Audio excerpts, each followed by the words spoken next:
But what a gorgeous vantage point they have there, and pretty much anywhere along the Halifax waterfront today, as these ships make their way out in such majestic style on a gorgeous day here in Nova Scotia, as they bid a fond farewell to Nova Scotians. I think that's Lorinda coming into view again.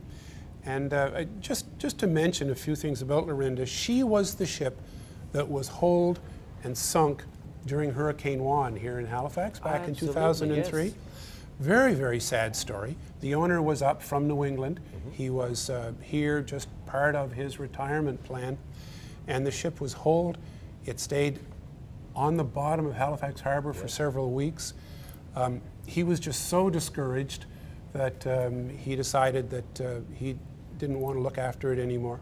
Local owners, 10 years of labor, and she's back looking lovely and sailing out to sea like she should. Wow. It's a good story. It's the survival of the Nova Scotia spirit. It certainly is looking mighty fine today, and as you say, you think back to those days when it was on the bottom of the Halifax Harbor, and when they first brought it up, I remember people looking at it and thinking, right off, forget about that. And the insurance company wrote it off. Yeah. Yeah. So that's rising from the ashes, or at least from the waters of the Halifax Harbor, for sure. Much, yeah. As we look at a beautiful shot there, looking back, we have our media boat, the camera on board there, and getting some fantastic shots. And this is our harbor cam as the parade continues past downtown Halifax. Halifax was founded in 1749 because of the great interest that the Europeans had in the riches of North America, and this was an obvious place to become established. But it was not the only place, of course. I mean, there was Lewisburg, and there were even Shelburne. Very important harbors. But you see now in a shot like this how Halifax is still growing. It's 250 years later, and it's still a very, very important seaport. We tend to forget that the sea that's where we came from. That's still the source of our livelihood. There are still ships coming and going, not just for show like these, but very, very important merchants. Certainly. Yeah. Well, when you think about the Port of Halifax, we are here today because of our connection with the ocean and because we have a fantastic port known worldwide. And you think of not just the commercial side of things, which you mentioned, the merchants and the fishing and so on, but militarily as well. So this is all, in many ways, sort of paying homage to that history and the tradition that is part of life in a port city like the city of Halifax. And it still is, and we don't want to forget it. And I talk sometimes about the smell of the harbor, and I don't mean that in a bad way. Yeah. If it smells like fish, that's money. Some people say it smells like money, exactly. we just saw St. Lawrence 2 go by. She's a bit of an oddly rigged ship. It's called a Brigantine. Again, a mixture of square sails and typical sort of schooner sails. But we're being visited by ships from the Great Lakes. It's not just an ocean thing, it's a Great Lake thing. And St. Lawrence 2 is here from Kingston, Ontario. Yes, it certainly is. It's a very Canadian experience, to say the least, here, and people have been taking it in. As these ships are rounding their way around there, we can see in the background, if you like, there along the Halifax waterfront, the Alexander von Humboldt II, with those distinctive green sails making its way past the public there.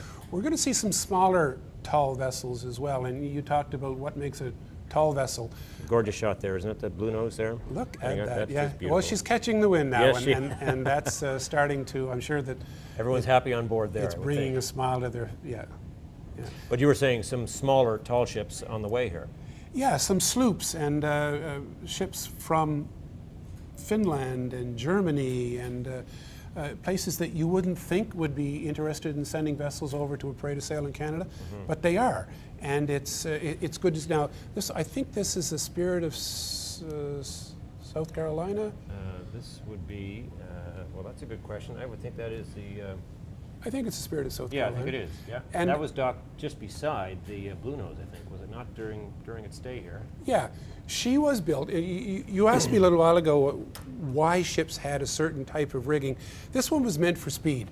This one was meant to go in and out of Charleston Harbor and as a pilot boat, to take pilots out to some of the bigger ships that were coming into port, to go out and pick up mail or cargo that was express.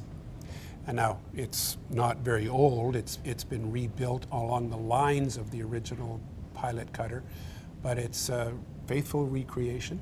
Yeah. It's fast and it's famous, and people in Charleston are so proud of it. I bet they are. Yeah. Built in 2007. That one has a wood hull as well. Again, a little bit of a problem for the owners because it's cost a lot of money. And in fact, it was hauled up for a couple of years because they weren't able to put the budget back together for it. But they did. She's back on the water now, and we're so pleased that she's felt enough about us to come up here and show off. Of course, we've got the Blue Nose, which we show off to them regularly. Sure. Yeah. Well, I guess there's a good reason why we've moved away from wooden hulls and the construction of ships, because they can be expensive to get into. Yeah, but steel hulls are as well. I think this is the Wild Swan coming up Yes. here. I'm not sure. But steel-hulled vessel, built as a fishing smack, actually.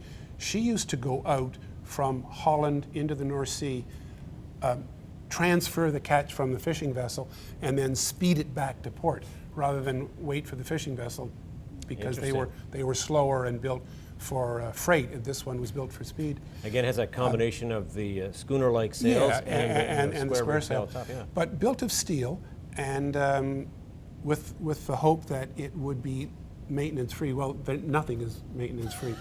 Nothing is maintenance-free, and it still needs plates replaced. It still needs to be scraped and painted. Yeah. In fact, some of the sailors will say it requires more daily maintenance than a wooden vessel. And that is, as we were pointing out earlier, sort of part and parcel of life on a tall ship if you're a crew, even if you're there as a trainee. I guess it's we talk about sort of swabbing the decks and that kind of thing, but there's a big part of your life on a tall ship is maintenance. Absolutely. Once you've got the sails up, and once you've set them according to the wind and to the direction that you want to go, you're back down there swabbing the deck or scraping the paint or doing whatever it is you have to do. If you're a sail trainee, you're also learning celestial navigation, or you're standing watch, because who knows what's out there.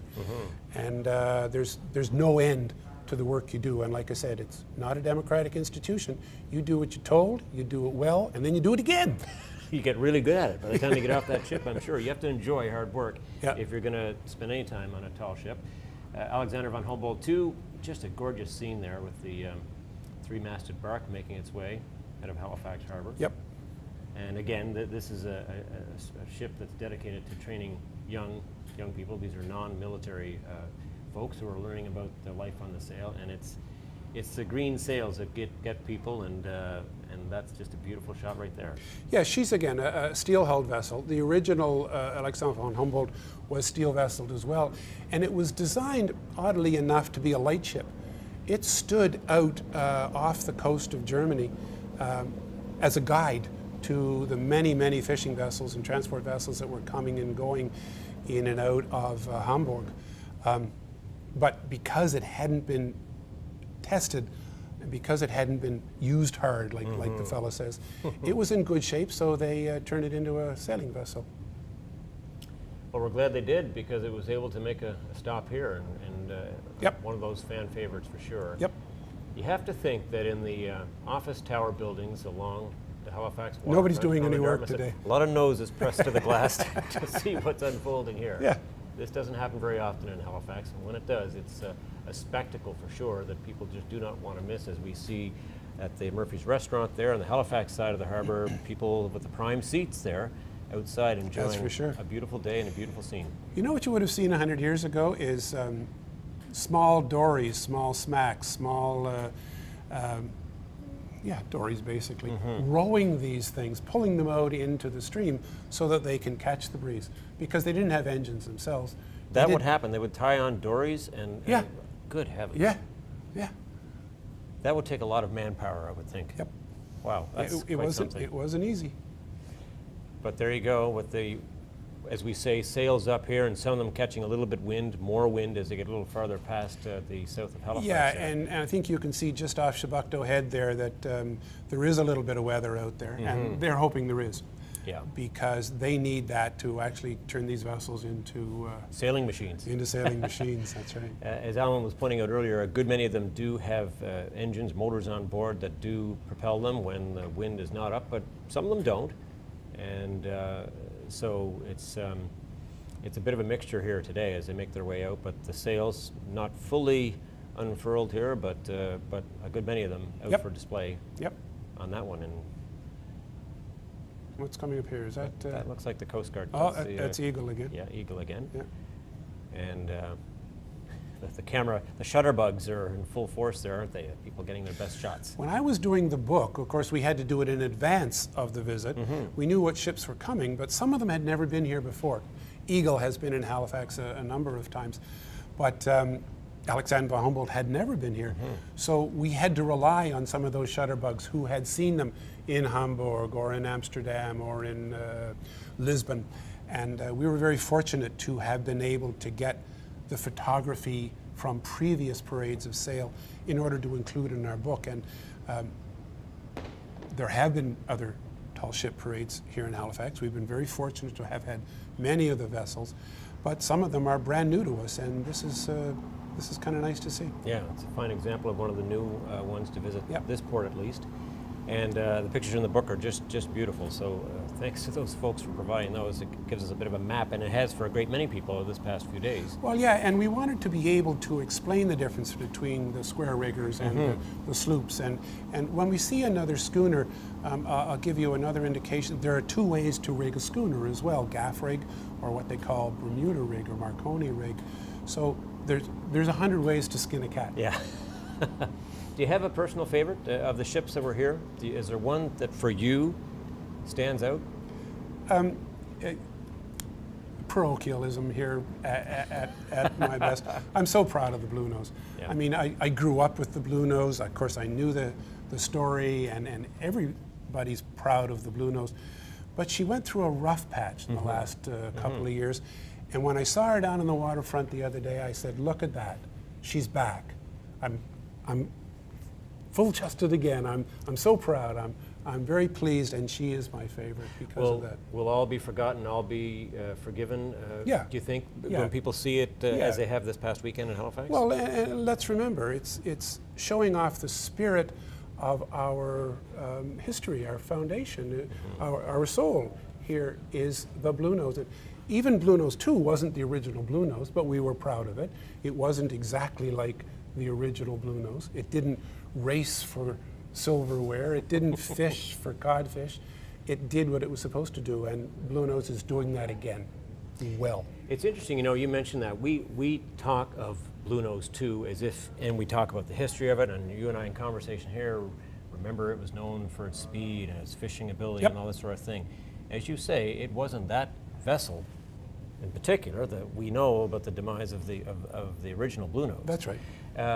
But that comes back to that point you were making earlier about capturing a tall ship capturing the spirit of a time and an era and a place, really, as the Blue Nose 2 does. And that's why they built Spirit of South Carolina.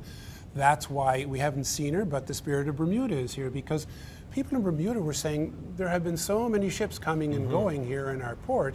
We love them, but we don't have one of our own. We want to go to their port. We want to show off Bermuda, and Spirit of Bermuda is here and doing just that because it's the ambassador for the country. And so many of these vessels are set up that way, flying the flag of their nation and telling the story to the world. And what a story it is. Obviously one that people are interested in. If you look at the boat traffic in Halifax Harbour today, the non-tall ships, the pleasure crafts that are there, obviously people lining the wharfs here as well, a keen interest in the history. The spectacle, yes, obviously people want to know what they look like and to see and get the best pictures they can, but over the course of the last few days, you have to think about all the exchanges of conversation and thoughts and comments that people have had between the general public and the crews of these vessels, and there is a real education component at play here. And it's a connection with the rest of the world. We get insulated here in Halifax. We don't even think about us as a seaport. We don't think about the ocean being right outside our door.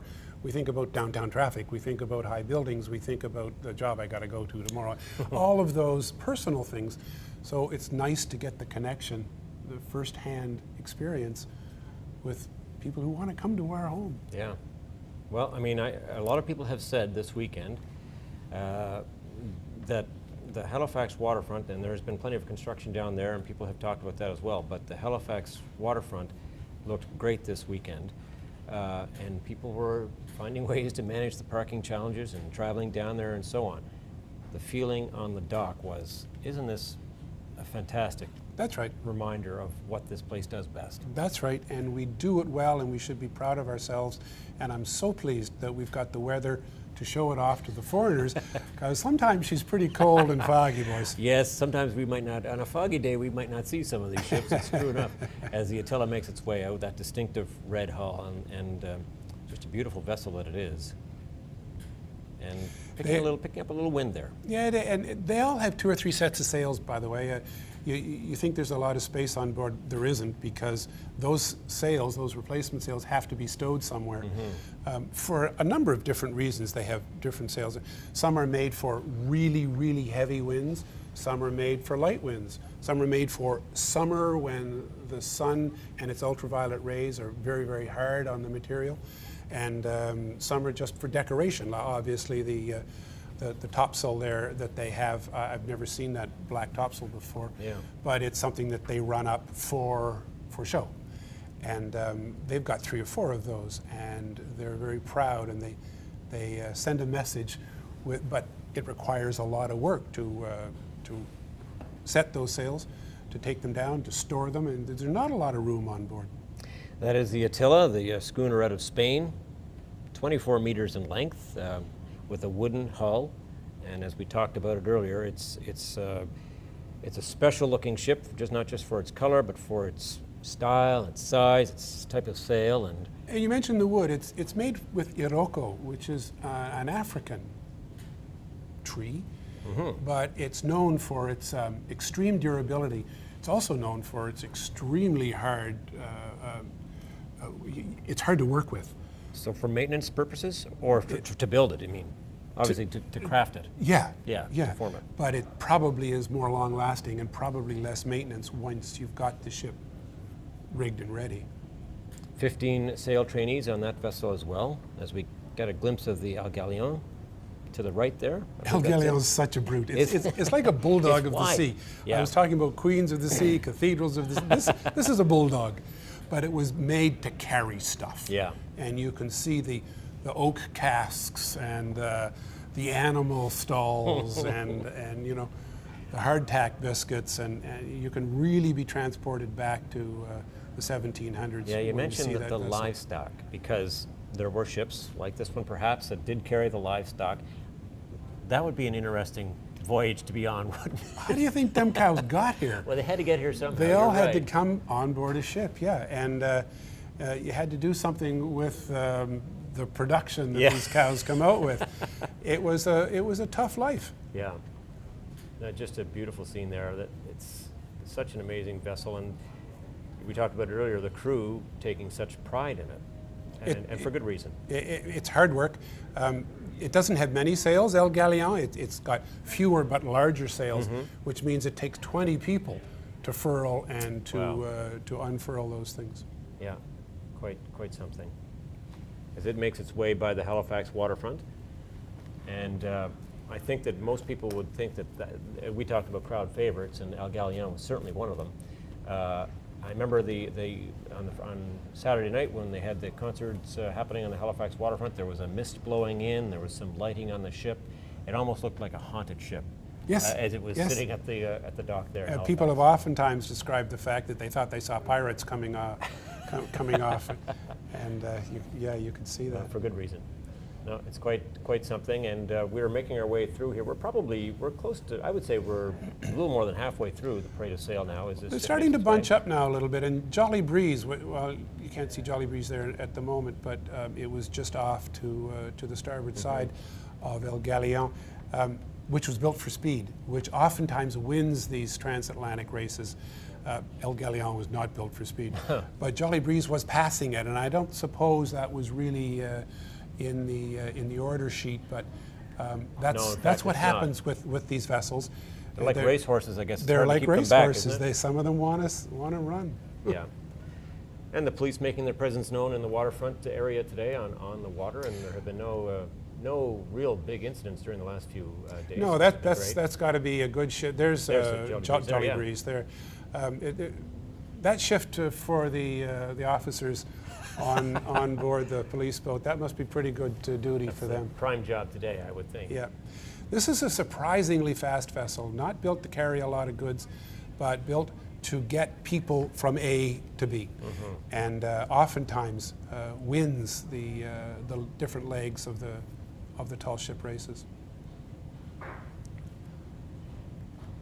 Beautiful. It's a darkly colored ship for sure. It's again, just for a little variety, they oftentimes run those red sails up. Distinctive in its own right. And as you say, putting some distance between it and El Galliano, which I guess can't be helped when you're a ship like that and you're getting some wind. It's, as you say, built for speed. Originally built in 1913. That is an old one, isn't it? That's one of the older ones that we've seen here. Yes, but you know, the British are so proud of their seafaring heritage, and that one, Dante's school, the school bought that vessel, make sure that it's in top shape, and then advertises it as a way to maintain that heritage of British seagoing tradition. And the students are just lined up to get on board, to do a tour of duty on board Jolly Breeze. And there's people lined up, so to speak, on the Black Rock Beach side of Halifax, enjoying a gorgeous day here. And you really couldn't ask for much better viewing conditions than this. This is probably as good as it gets here in Halifax. Just well, not only good conditions, but good subjects to be taking pictures of. On any day, there are people gathered around the waterfront to see what's happening in the harbor, but this is obviously a special day as we take another look at El Galliano as it makes its way out of the Halifax harbor. She's actually a Spanish vessel and maintains her home port as Bilbao in Spain. But she's been, for the last 4 years, off Florida. She's been so popular down along what used to be the Spanish colonies. And she's doing a heck of a job just sort of telling the story of the Spanish influence and colonization of the Caribbean area. Even the military getting in on the act here as we see one of their helicopters fly through our shot. Can't blame them at all. That would be a fantastic view as well as they do a scope, a little trip around the harbor to see all this. Must be a little difficult on the captain, for the captain of the ferry, because it's really trying to thread the needle between the ships. And it certainly is. Yeah. I would think there might be some delays in that regard today, perhaps. Yeah, don't be counting on it being on schedule. That's right. Look at the friendly crew on board there. They see a camera, they see the people. Again, students at the Dante School in England, just so happy to be part of this extravaganza. And it really is a short-hulled vessel, isn't it? That when you see it alongside there, that's pretty short. Yep. All things and you know, living conditions down below, not a lot better than than you can imagine, because there's not a lot of room down there, and everybody's sharing everything. So they're happy to be up on deck. You would know your fellow crew members pretty well by the end of a cruise, I would think. Yeah, going to sea is how you build a team. It's you got to be part of the team, but yeah, you don't survive if you're not. No, certainly not. Those two ships you see right now, they're both kind of schooner rigged in that the little one in the back has sails that go straight up the mast, but they go straight up and they're triangles. You notice on Oosterschelde, the three schooner type sails don't go all the way up the mast. They have that gaff at the top. And there are sails that are rigged to go above those masts as well. But that's called a gaff rig, because that gaff, which is the wooden spar that comes out at the top, holds the square sail, holds that shape of the sail, and it catches all the wind that it can between the masts. But the schooner behind it, and we'll see another one in a second. The sails are triangular because that's how they run up the mast. There's one where the sails go straight up the mast. So that's called a Bermuda rig or a Marconi rig. Now we talked about how this vessel here is not built for speed. It's for cargo, and that's the El Galliano. Yep. If you look at a vessel like the Oosterschild, I guess is how we pronounce it, in terms of the kinds of speeds that a ship like that might be able to get to, what are we talking about here? Oh, we're still talking about real slow. I Yeah. mean, you and I are used to highway speeds because that's how we travel. Sure. Or we're used to airplanes that go like real fast. But we're talking 12 knots. Yeah. We're talking So we're not setting speed records here. 15 miles an hour. No, it's not fast at all. And if you're used to doing 12 and you can get another 1 or 2 knots out of it, then that's a big deal. Yeah. And that's important. It's important to the owners who are going to get there 20% quicker. But still, it's not that quick. No. Just a gorgeous scene there. Wouldn't be complete without the tug with the with the water display. He's going to run out of water pretty soon. He's been blowing steam there. He's been going for a while. Yeah. But you don't see that all that often, and just on special occasions in the Halifax Harbor, and today is one of those days. Fortunately, most of the fire tugs are tied up. Yes. And just waiting for something to happen, which they hope never will. Yeah. And we're, like you say, kind of fortunate to be able to see them in action, but it doesn't happen all that often. That's right. There's what I was talking about. Spirit of Bermuda there, is that? Yeah. Yeah, and you see the sails that go straight up the mast. It's a Bermuda rig. How appropriate for the Spirit of Bermuda. This is an important vessel because the people in Bermuda were saying, we get everybody else's vessels, let's build one of our own. And let's make sure that we can make it available to all levels of society in Bermuda, whether they're underprivileged youth, whether they're kids that don't have any understanding of seafaring and navigation. Let's give them an opportunity to see what's out there. And so welcome to Spirit of Bermuda. They bring that whole range of cultures and classes to sea. And their recent arrivals or re-entries into the tall ship business, I guess, when you think about that, that vessel was built in 2006, so it's not an old vessel by any means. Nope. And it would have the modern sailing technology. Well, they have to have the equivalent of our own Department of Transport wouldn't let the vessels go to sea without all of the finest navigational equipment, all of it in good working order, all of the life-saving gear, all of the communications devices. You just don't go to sea without that anymore. Yeah, and that's true for all of the tall ships that have been visiting us here. Yeah, you look at El Galliano and you say that's a 1600s, 1700s vessel, but no. Not really, not inside. Underneath, she's pretty shiny and new. Yeah, and necessarily so, obviously, because you, particularly in the cases of these training vessels where you have people who are inexperienced That's right. sailors, you need to have everything going and working just properly. It's still hard work when you're up on the mast or you're out on the yard. And, you know, you got one hand on the ship and one hand on your business. Yeah. And you're doing your job, but you're doing it one-handed because you're still holding on, and you better. That is a beautiful scene right there as Eagle makes its way out in almost full sail. And she's going to be running those topsails up pretty soon, too. Yeah. She's not going across the Atlantic. She's going back to the States.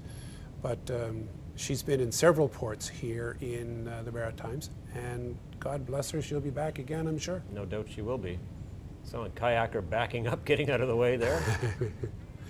Wisely. Is this the Mist of Avalon?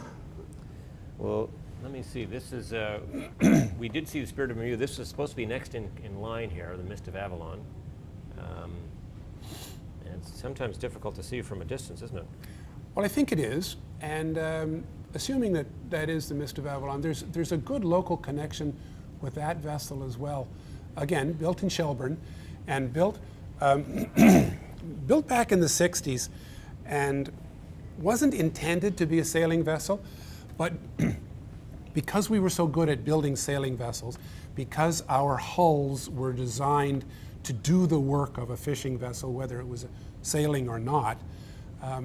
This vessel was built to do the hard work out on the Grand Banks, but not necessarily under sail. And it did that for several years. The fishery became less economic. The vessel had kind of outlived her usefulness as far as the owners were concerned. And she was tied up in Halifax for a couple of years. And I remember her there, almost derelict, almost abandoned. And people said, well, what do you do with her? Well, I don't know. What would you do? Well, nothing, you know. But somebody in Ontario bought her. And they renamed her, and they repurposed it, and they put the masts on it because it was a schooner-designed hull anyway. And she's been in Lake Ontario for several years, making the best of her life there. She's been the host of a movie set. She's been a corporate ambassador. She takes sail trainees out. And we're kind of pleased to have her back because, again, she was built here in Shelburne. She's a Nova Scotia tradition. And she's still sailing 60 years later. And look at her. She looks like she could sail another 60 years. She's a beautiful ship. There's no doubt about that. As we get another shot there is... this is another American schooner, but I don't know which one it is. This is our camera that's down near the Black Rock Beach area. We pull back and we'll see... That is... I'm not sure which schooner that is. That's a very good question. Kind of like the... Spirit of South Carolina. It's flying the American flag, so that's probably a pretty good guess. But as we said earlier, getting some of the wind as they get a little farther out the harbor. Yeah, she's starting to look like she's capturing the wind pretty good, and that's why they call them windjammers, or they used to call them windjammers, because that's what they're designed to do. And that's the remainder of the ships on the sail pass there now. In Halifax. 26, 27 ships were in for this, and it's kind of sad to see them go, Alan. Yes, we're it going is. to miss them. But the good thing is, I'm sure they'll be back. There's the Wild Swan. The Wild Swan, yes, another Dutchman, another very, very proud sail training vessel. The students on board are real keen to make these port visits, to have had a couple, 3 days ashore, and now pretty keen to get back at it because after all, they're out here to learn how to sail, to race across the Atlantic, and to be part of a tremendous experience, not just a learning experience, but a life experience. Well, that is something that's definitely enticing for a lot of young people. I don't think they have any difficulty getting people to crew the ships. I'm sure there's a long wait list. They don't, and you know, it's fairly expensive. I said, for instance, the Spirit of Bermuda will take on underprivileged and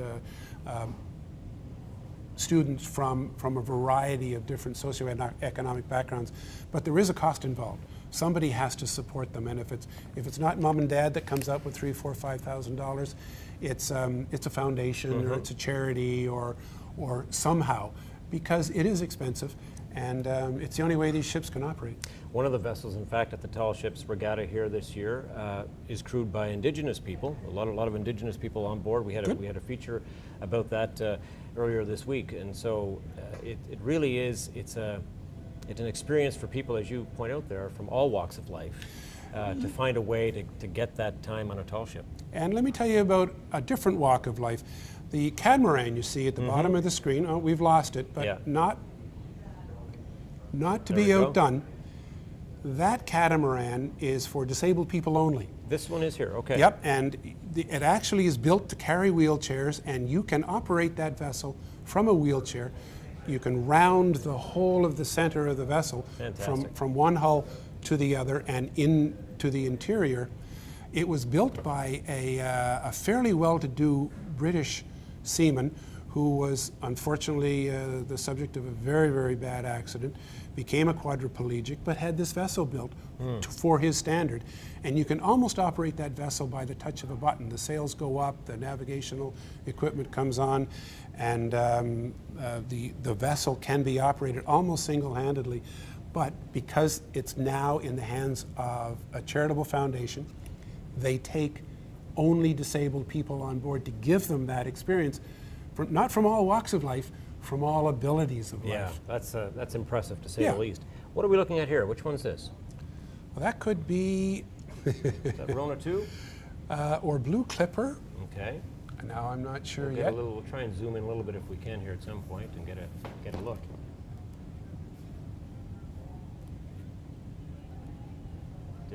Difficult to tell from this vantage point.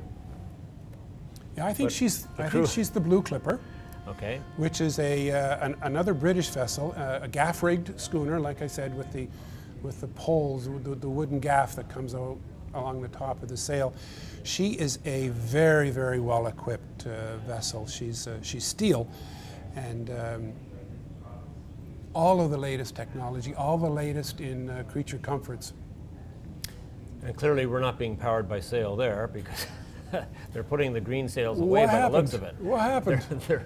They're motoring out of the harbor now, but that's the Alexander von Humboldt II from Germany, which we've been talking about earlier, where they had the Yeah, she's kind of sails in full stolen display. the show, hasn't she? But not right now. Maybe she's making a change over before they get outside the harbor in earnest to begin the sail. Remember that it is a race, and remember that they are going to want to be capturing as much wind as possible, setting the sails to their advantage. So if they are changing them out, that's exactly the right thing to do. Well, let's take one last look at our harbor cam now as we prepare to say goodbye to these tall ships and to you as well. And a friendly reminder that this is not the end of the tall ship experience for Nova Scotians by any means, because some of these vessels will be making their way to Sydney, St. Peter's, and Lewisburg. That is coming up the August 4th to 6th time period. And then in Lunenburg between August 10th and 12th. There'll be some special visitors coming to your port as well, as Shelburne on August 14th and 15th, and then Digby on the 15th and 16th. So they make their way around, and eventually there'll be a sail past of Annapolis Royal on August 16th. So a real Nova Scotia experience it's been here with these tall ships, and we've been happy to have them with us. They've been great visitors, don't you think? I love it, and would be pleased to see them come back again and again and again. Well, let's hope they do come back sometime again, Alan, and hope that you can join us as well. Thank you. Thank you very much for your work today and your expertise. Allan Billard is the author of Port of Call, Tall Ships Visit the Maritimes. It's been a great guide to have you here on board with us today and explain to people about just how special all of this is. And so we hope to see you again. And thank you very much for watching as well. This will conclude our coverage of the Tall Ships Regatta 2017. Thanks for watching.